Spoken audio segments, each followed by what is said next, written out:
Assalamualaikum warahmatullahi wabarakatuh. Bagaimana kabarnya anak-anakku yang soleh dan soleha? Mudah-mudahan kalian semua beserta keluarga dalam keadaan sehat walafiat dan selalu berada dalam lindungan Allah Subhanahu wa Ta'ala. Amin ya Rabbal Alamin.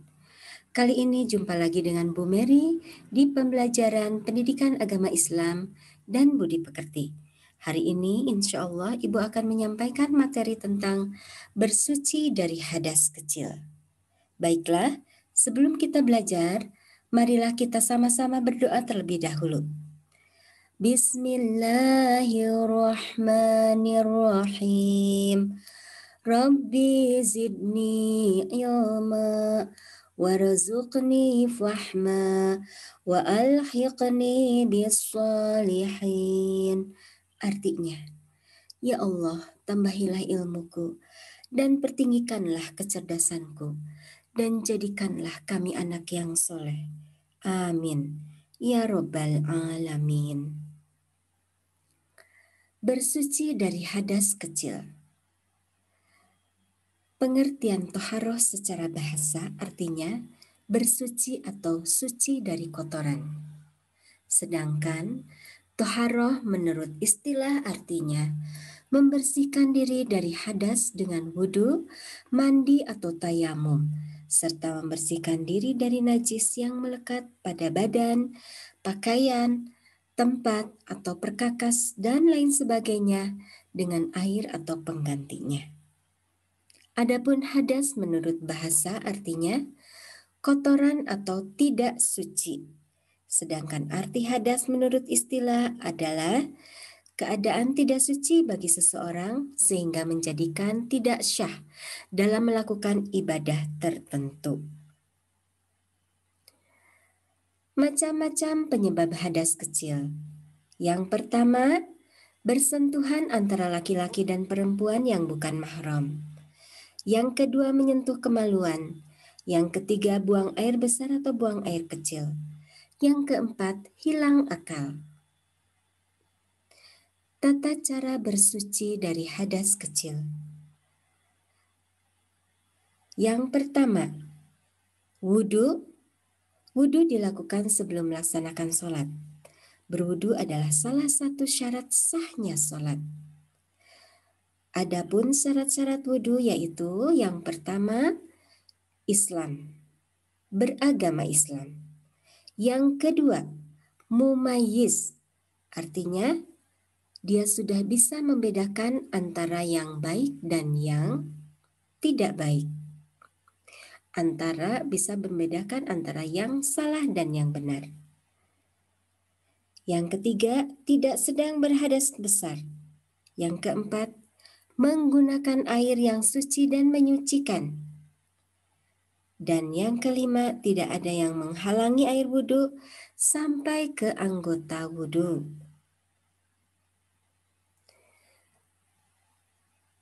B. Rukun wudhu. Rukun wudhu terdiri dari pertama, niat. Niat tidak usah diucapkan, tapi cukup dalam hati dengan membacakan bismillah.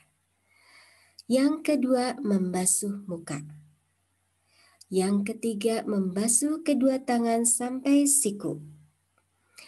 Yang keempat, mengusap sebagian rambut kepala. Atau mengusap seluruh rambut atau kepala. Yang kelima, membasuh kedua kaki sampai mata kaki. Dan yang keenam, tertib.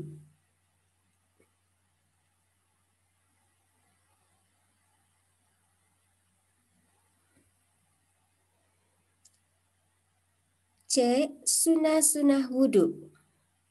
Yang termasuk sunnah wudhu yaitu pertama, membaca basmalah. Kedua, menggosok gigi atau bersiwak, lalu berkumur.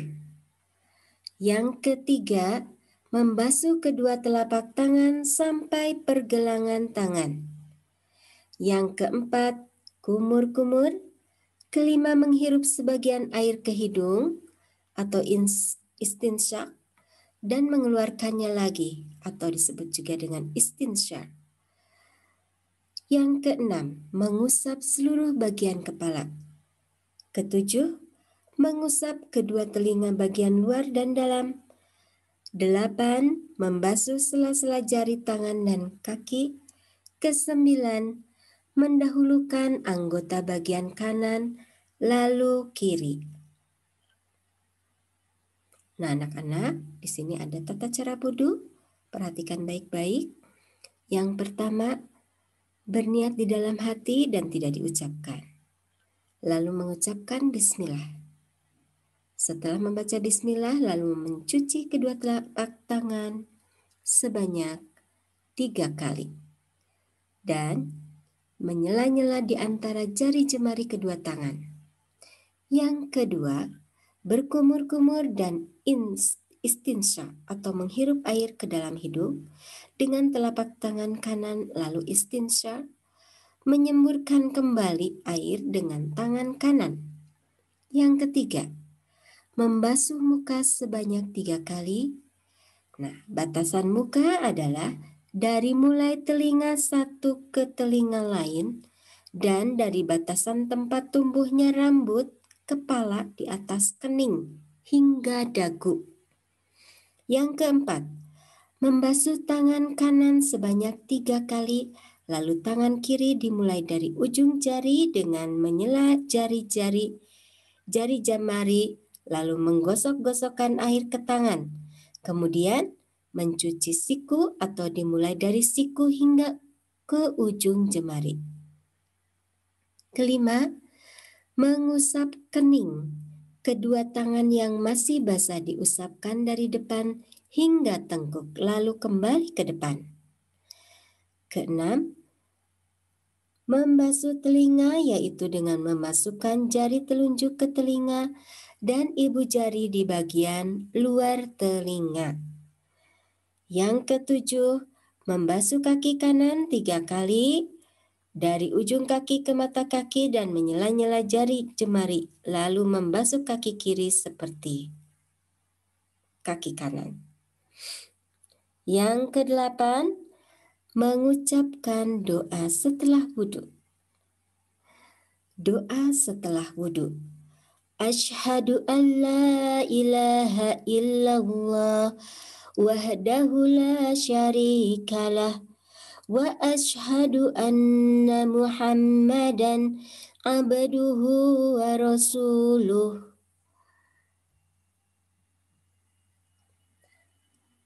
Tayamum.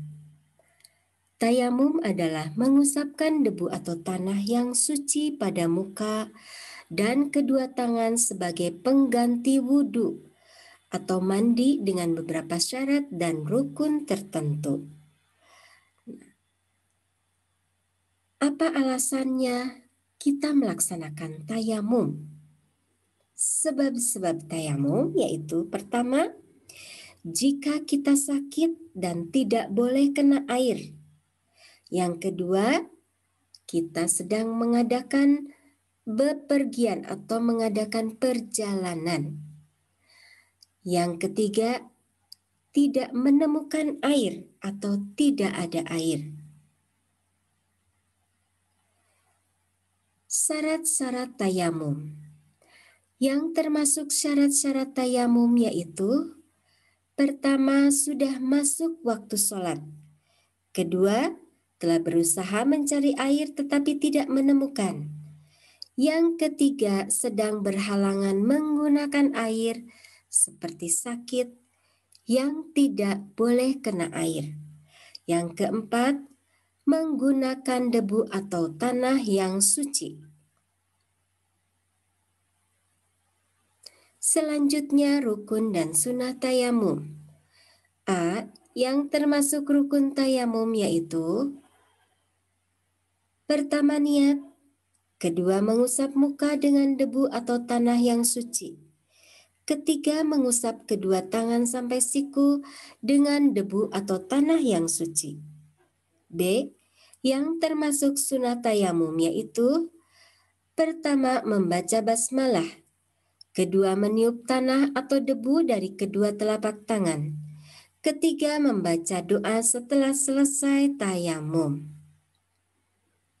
Nah, anak-anakku sekalian, sekarang taklim, tugas untuk kalian.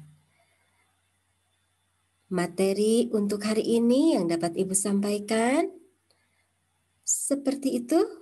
Dan untuk tugas hari ini, kalian tuliskan kegiatan ibadah sholat yang biasa kalian lakukan di rumah. Nah, di sini ada kolom yang harus kalian isi. Yang pertama, kalian biasa melaksanakan subuh pukul berapa? Kemudian sholat zuhurnya pukul berapa? Sholat asyar pukul berapa? Sholat maghrib pukul berapa? Dan sholat isyaknya pukul berapa?